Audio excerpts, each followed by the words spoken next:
Hello guys, ngayon ay pupunta tayo sa Henley Lake para mag-bike. Yung mag-ama ko at ako naman ay mag-walking.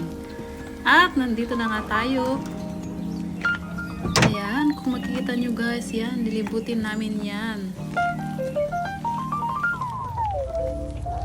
Madami talagang nag-walking dito guys kasi maganda yung view, refreshing. May mga nagdudog walk, ganun.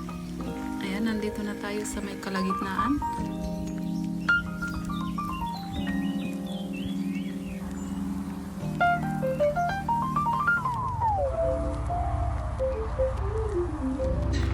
Ayan, si Bryden.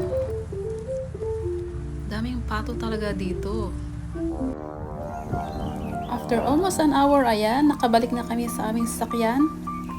At tumiritso na kami guys sa KFC para mag-take out ng aming lunch. Hanggang sa susunod, have a good day everyone! Thank you.